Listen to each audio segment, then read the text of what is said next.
Hey guys, my name's Jade, and I'm starting a new channel, and it's called Cod Wrench, and it's gonna be all about my new dreads that I just got.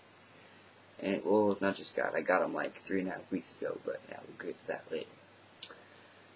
Basically, I'll be doing mainly stuff about my dreads, and I'll probably do some like Call of Duty montages and I don't know, stuff like that. Cause I play Call of Duty quite a bit, but I don't know if I really want to do montages or commentaries or anything yet.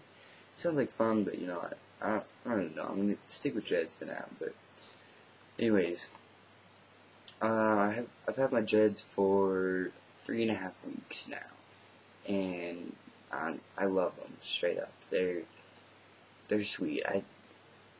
My old hair, it was like really long. It came down to here, and it was really straight, and you know, I had to like swoop it all over to the side, and you know, it'd still be in my eyes down to like right here. And so, you know, that was one reason that I got my dreads done, but it's kind of for creativity and my individuality as a person. And it really, I don't know, expresses who I am and separates me from all of the, you know, crazy mainstream people that are like, you know, wearing mainstream clothes and, I don't know, care so much about what people think. You know, I'm really not like that. I don't care what people think. I don't care. Like, I care about my grades. I care about, you know, being a good person and all that kind of stuff. But honestly, I don't care about what other people think of me. So that's kind of, you know, the basic reason why I got my dreads. But when I got them, I used the backcombing method, and it worked pretty well. It was a pain, it hurt, but, you know, it was definitely worth it. And I bet you it took a good 8 hours.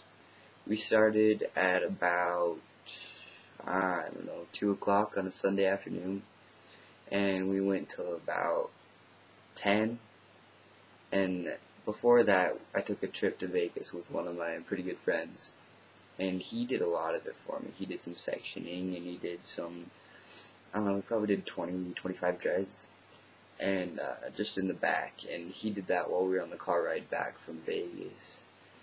So yeah, I don't know, about 8, 9 hours, but it was definitely worth it. The first day, they were pretty sweet. They were sticking up like crazy, but you know, I slept with a beanie on, and in the morning they're still sticking up, but they weren't that bad at all. And then for the next week, it was a little rough. Like, I was still getting rubber bands and stuff in, because when I first got them in, I didn't have enough rubber bands to put like all of them, so I had rubber bands in like all of these, and like, well, I don't know, probably like the front half of my dreads, but the back, they didn't have rubber bands at all, just because we ran out. And so, you know, it was between doing that and, you know, actually working on them, and I was palm rolling all the time. For the first week, I palm rolled.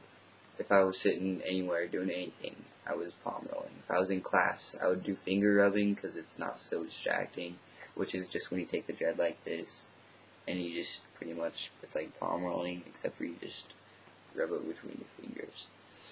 And it works well, but I don't know, palm rolling, it gets more done faster. But yeah, I did that a ton for the first probably week and a half, 2 weeks. And then now that I'm in my 3rd week, I kind of slowed down, and I've been using the crochet hook, and I tried blunting a few tips. I just barely blunted this one here. See if I can see there. It's got like a little point at the end, but it still looks, I don't know, looks pretty good. And then like these ones right here. Oh, I don't know, one of those has a rubber band, but yeah, those are my blunted tips, which, I don't know, I work on my blunted tips like a little bit every day, kinda. And if I'm sitting in class, I'll sit there and rub it in my hand just like that, you know, just kind of mess around because I'm bored in class or whatever. But honestly, I don't work on them that much, and they look pretty good. I like them a lot. Also, the first week, I thought, I don't know, I got all my information off of Dreadhead HQ. Like, I freaking researched that site for a good 2 months. Read everything that was on there, all the frequently asked questions, everything.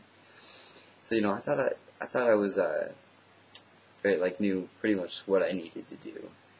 And, like, for the most part I did. And then I went through and explored other sites that mainly talked about wax. Like this one that I found that talked a lot mainly about using the neglect and twist and rip method. And that was dreadlocksite.tk or .com or .net, I don't know. But I'm sure if you just Google dreadlock site, it'll show up. And there's one guy that runs it, and he's like, I don't know, he's probably 55, and he's got some pretty sick dreads, and they're all natural, no combs, nothing. He just let his hair do its thing. And he strongly stands by the fact that it'll do it by itself if you just let your hair do its thing and don't mess with it. And he said wax was a soft subject for me. You'd see somebody oh yeah, I'm using wax, blah blah, and he would freak out. He'd be like, don't use wax, it'll ruin your dreads, or it's artificial, blah blah. And I kind of believe him. So I only used wax for the first week, but I stopped now just because I don't like the way it feels in my hair. It feels gross. So I've been having used wax for a good 2 weeks now, and I tried doing the hot melt out of it, and it seemed to work pretty well. When I palm them, I don't feel anything.